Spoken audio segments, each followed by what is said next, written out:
was driving through town one day when I noticed a new shop, which was a bit of a surprise, seeing how this place is practically a ghost town these days.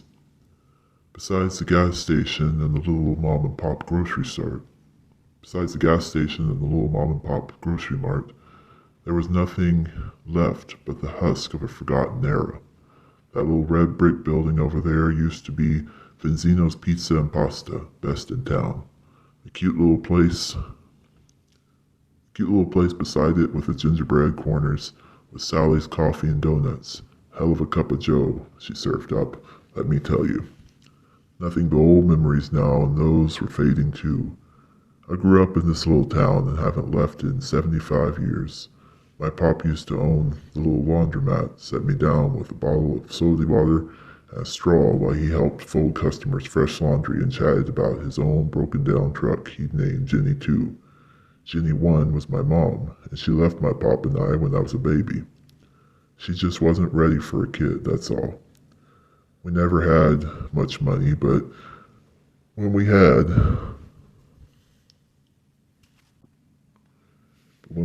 a bit to spare, Pop would take me to the old toy shop and give me a new doll.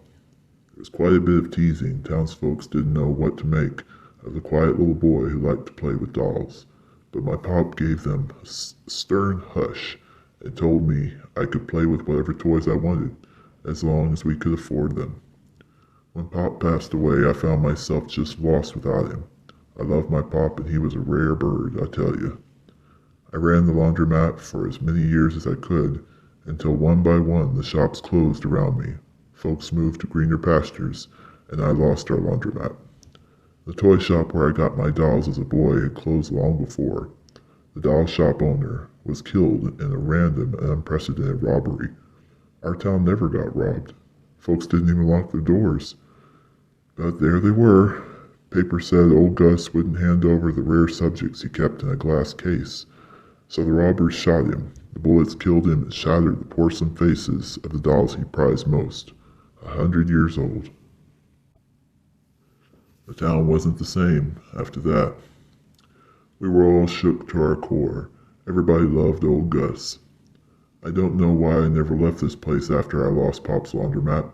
Maybe some things you just want to keep a hold on, especially when they're dying. I got myself a little farm, and I do okay. I get by. I come to town to get my groceries, and I drive by the old place.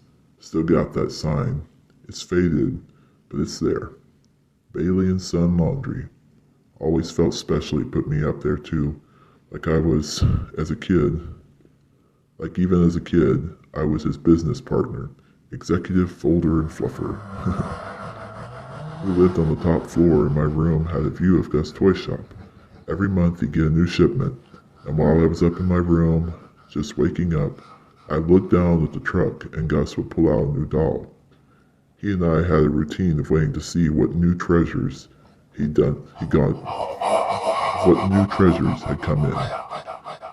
He'd lovingly unpackage the doll right there on the sidewalk below and wave to me. Then he'd make the doll wave too. I'd giggle and rush to ask Pop if we could go to the shop and see.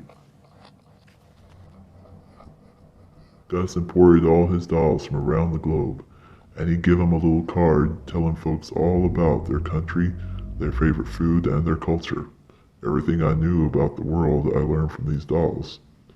But the ones in the glass case that Gus lost his life trying to protect, those ones were the only doll that didn't want. Something in their eyes followed you. There was something off about these dolls.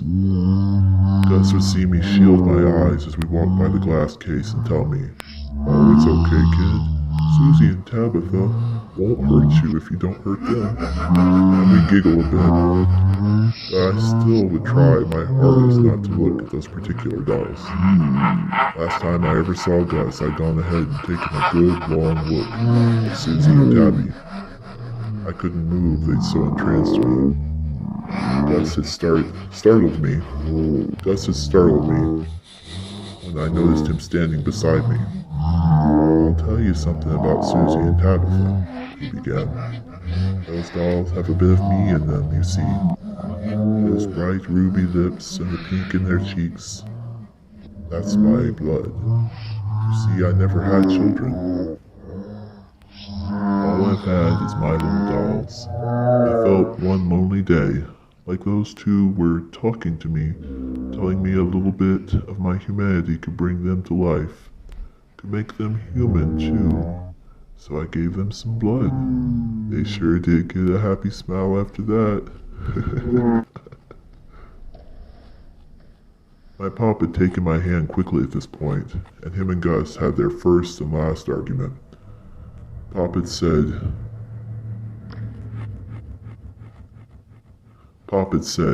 "What kind of man scares a little boy with such dumbass stories? Screw you, Gus, and your bloody fairy tales." Gus answered, "But they aren't fairy tales, it's true." He was still pleading with Pop to believe him as we walked out of the toy shop for the last time. And that brings us back to right now. This very day as I sit parked in front of this new toy store in the middle of this dead town. Well, I shouldn't say new. It's Gus' shop. Same sign, same strange windows, same paint. It's exactly like he left it. I couldn't help but shed a tear. Poor old Gus. Well, he would have appreciated whatever foolhardy business planner thought this up. I had to go inside, see if they had his old displays up too. I got out of my truck, wiped my eyes on my sleeve, and walked up to the toy shop. Taking a long, nostalgic sigh, I opened the door that greeted me with a bell. To my astonishment, it was exactly the same, right down to every mini biography card on the dolls and the funny dancing poses he'd placed the balcony displays in. It was perfect. There were two people sitting at the counter, but their backs were turned. I said, "How you doing?" in courtesy and kept looking around the old shop. There was no sign of the violence that had occurred here. Not a dent. Then I came to the glass case where Susie and Tabitha used to sit and look at me with those evil eyes of theirs and smile with their blood-stained lips. But they weren't there anymore. Of course, they had been shattered to pieces. As scared as I was of them, the place didn't really seem the same without them. I looked around until I found a classic talking Tilly doll, perfect for my collection. I took her up to the counter and asked the backs facing me, "How much for Tilly here?" The two cashiers turned in unison. All I could do was stammer. How? How?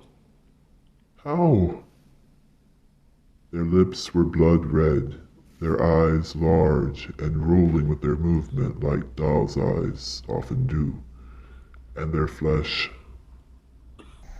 was cracked porcelain that had been haphazardly glued. Their flesh was cracked porcelain that had been haphazardly glued back together. Their movements were stiff, and I could hear the cracking of their delicate porcelain feet as they inched towards me.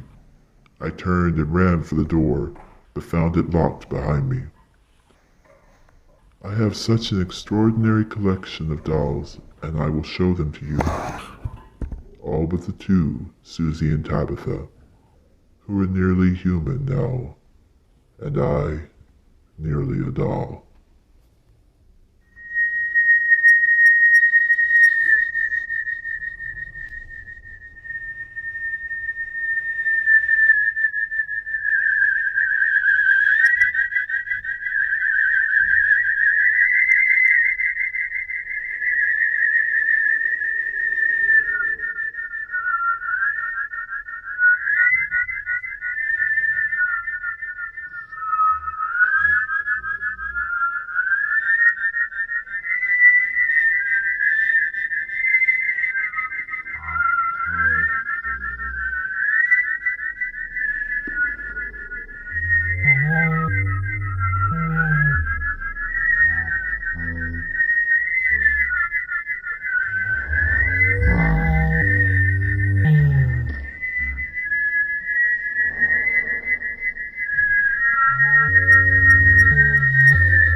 my heart in my hand, safe against my palm, I keep my heart stitched with golden thread.